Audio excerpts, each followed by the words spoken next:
This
is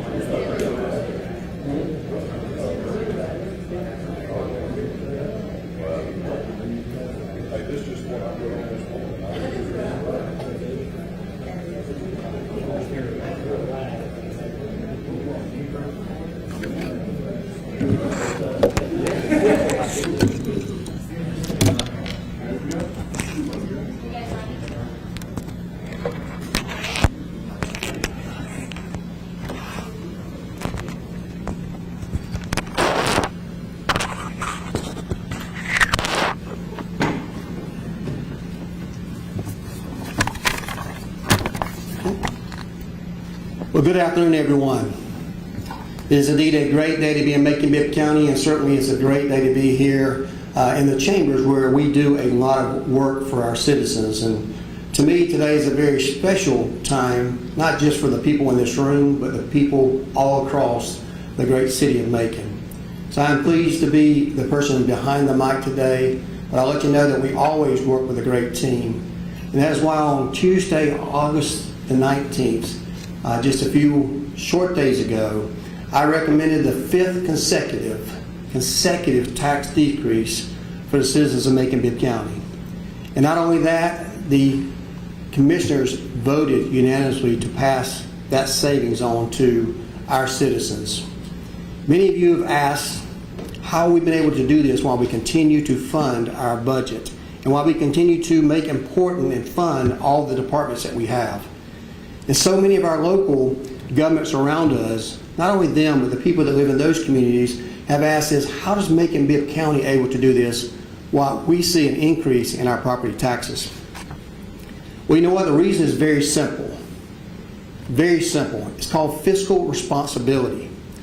This is when you balance your budget, you minimize your deficits, and you manage the debt levels to ensure that long-term financial health of our government. You know, we have moved our community forward by implementing policies that stimulate economic growth through investment in things like infrastructure, tourism, and innovation, while avoiding excessive regulation that stifles the business development. You know, those policies and investments have led to strong continued growth in Macon, and they ultimately allowed us to reduce the tax burden on our residents. Even with these historic reductions, we are in a stronger financial position than we have ever been. If not, how else could we do the following? Number one, invest $50 million in roads and infrastructure. To pay 20 years of roads in just 1 year. To increase the public safety funding by $28 million, not just over a period of years, but each year annually. To construct a world-class amphitheater and begin planning for a world-class arena right here in our community. To design and to build a state-of-the-art convention center. Expand the airport runway. Build a brand new FBO that we all can be proud of and that everyone can see when they go by. And yes, attract new airlines and new transportation to Macon-Bibb County. At the same time, we'll be able to expand and significantly upgrade our law enforcement center, which I had the pleasure to review today. Our final person is going to look to create something special at the law enforcement center to take care of any issues we may have, because it's a priority. It's a priority just like all the other things that I just mentioned from our citizens. But not just that, we continue to build a stronger Macon together. And that's why we all unite to do things like welcome in a new national park in our community. Not only a new national park, the 64th in the United States and the 1st in Georgia. But we're not done looking for ways that we can help our people. The people of Macon-Bibb County that want it so much. Whether that's improving our neighborhoods or reducing the tax burden, especially for some of our most vulnerable citizens. On Tuesday, September the 2nd, I will be recommending to the Commission to pass a resolution asking our local legislative delegation to introduce legislation that will establish a new homestead exemption on ad valorem and property taxes, not just for Macon-Bibb County, but for Macon-Bibb County and the Bibb County's public school system. On the screen, you're going to see some information. And I'd like to take a couple moments just to go over what you're looking at. You can view a graduated scale of increased exemptions for ages 65, 75, and 85. One thing to keep in mind, this carries no income requirement at all. Doesn't matter what you make, which changes the way things have been done lately. As you can see by this property tax exemption chart that we have here, those that are 64 and under now receive only $7,000 from the county, $7,000 homestead exemption from the school system for a total of $14,000 exemption. This is the no income we're talking about. There's a 62 currently in place with the school system right now, but you can't make more than $8,000 or $10,000 per year. This new proposal at age 65 will allow the $7,000 for both the city and for the school system, an additional $10,000 on top of that for the city of Macon, an additional $10,000 on top of that for the Bibb County school system, for a total of $34,000 that a citizen will get off their home evaluations. At age 75, you'll receive those same two exemptions of $7,000. You'll receive the same two $10,000, but now you'll get an additional $15,000 from the school system and from the county, for a total of $64,000 off your evaluation for your property taxes. One important thing to note on the age 75 is there are numerous properties in our community now, some close to 300, that at age 75, because of the value of their homes, would no longer pay school taxes and no longer pay county taxes at all at that point. But it gets better. Too many times, I know many of our commissioners have heard it, our school board has heard it, at some point in time, the senior citizens of Macon Bibb County believe that they do not and should not have to pay school taxes. 85 years old, on this bracket here, you can see full all the way across. That means anybody in Macon Bibb County that owns their home that is 85 years old or older would no longer pay property taxes, county or with the school system, if this exemption goes forward. And you can see that amount is all across the board, and something that we think is good fiscal policy, and it's good.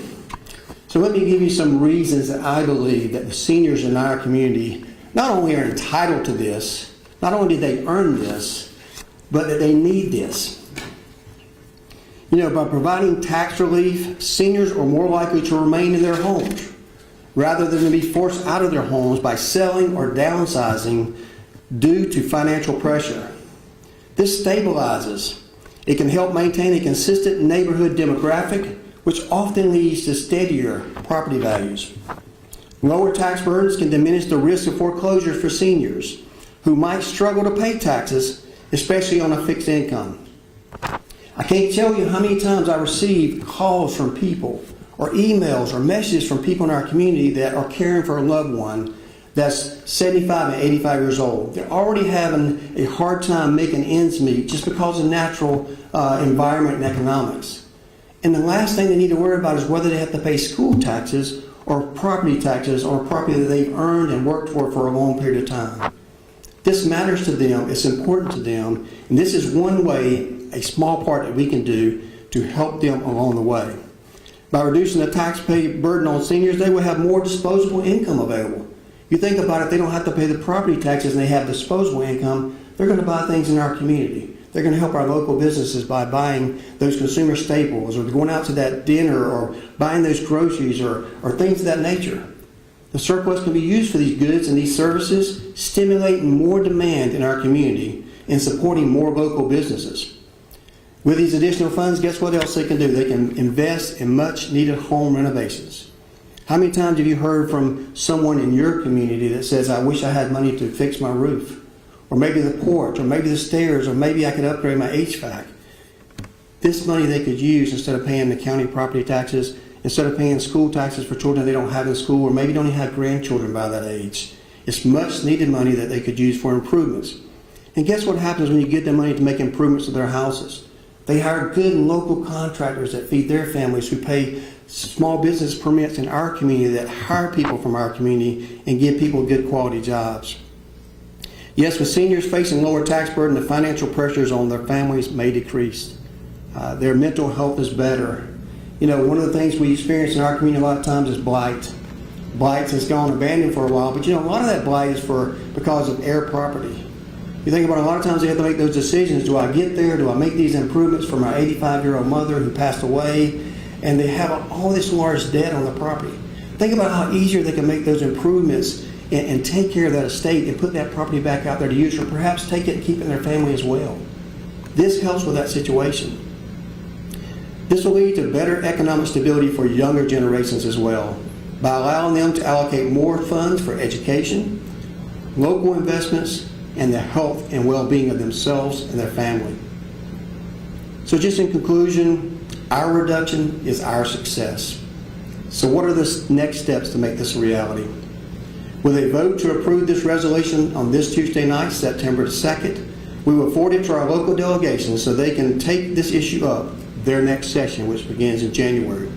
With state approval, the matter will be put forth to voters in Macon-Bibb County as a referendum to allow you sitting at home to cast your vote next November to decide whether or not you believe this senior exemption is in the best interest of Macon-Bibb County and all of its citizens. Personally, as mayor, I hope you will join me in support of this effort, letting your friends know, your family know, your neighbors know, and more importantly, elected officials, how this will improve the lives of you, your families, and our community. At this time, that's all that I have to say on this matter here. We will be sending our agenda out, but I am happy to answer any questions from media, one at a time while we are still live, to answer any questions that you may have, and we'll have a microphone out back. And please make sure you speak into that microphone, and I'll answer any questions that I'm able to answer today. And if for some reason I'm unable to answer those questions, I will get your response back just as soon as possible. So thank you very much for being here today. It's still a great day to be in Macon-Bibb County, and certainly our seniors deserve the very best. We're one of the first communities that have recognized our seniors, and we're going to continue to do that at least as long as I am mayor of Macon-Bibb County. So this time I'll open up the floor for any questions that the media may have.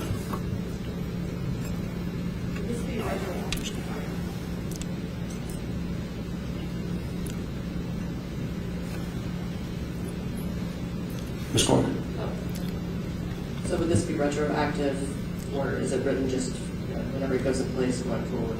So the resolution will work its way through the commission, through the local delegation, will pass the General Assembly, be signed by the governor, and if it's signed by the governor, it'll be on a referendum next November. Once it passes, the effective date will be the first day of January of the next year. That's the age-on date, and that's when the tax would go into place. Everyone else that has their current exemptions and the current disabilities, all that, none of that will change. They would be grandfathered in. So it will start at the time that allowed to start, because this has to go through the state legislature. Yes, sir.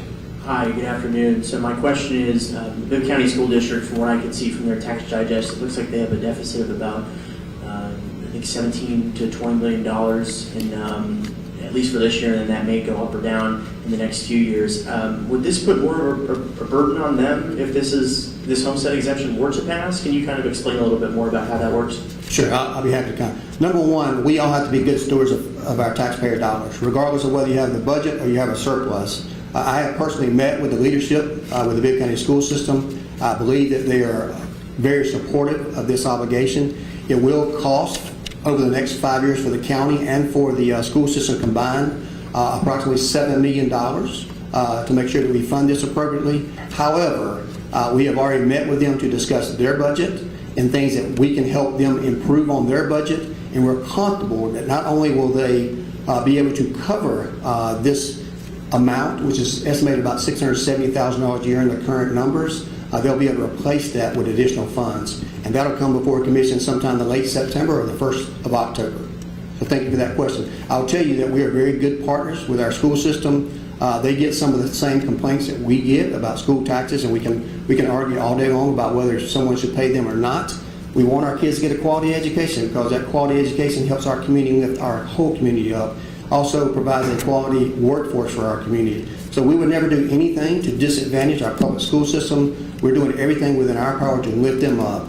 And this is something I believe they very much are in agreement of, but make no mistake, regardless, this will move forward with the state legislature. The voters will make that decision, and both of those voters pay the school system's budget and the county's budget, and that's where the voices will be heard.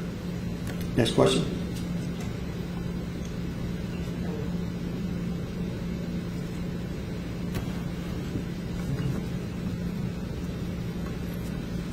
Our local delegation hasn't met in probably more than a year. I mean, not even to discuss the possible third term. How receptive do you think they'll be to this? And what kind of is our relationship? Well, I think that 2026 is an election year. From the people that I know on that local delegation, they have passed many tax bills. I do not believe they'll do a disservice to the citizens of Macon-Bibb County by refusing to put this forth. Ultimately, it's going to be the voter of Macon-Bibb County who decides whether or not they want to support this. We're the avenue that works through. So I feel confident that they will take up this matter as well as some other matters that may come up before them as far as legislative priorities for Macon County between now and then. Other questions from the media? Thank you very much for being here today. It appears there's no other questions. If you have any additional questions that you'd like to talk to on a one-on-one basis, I'll be happy to answer those. So this concludes our press conference.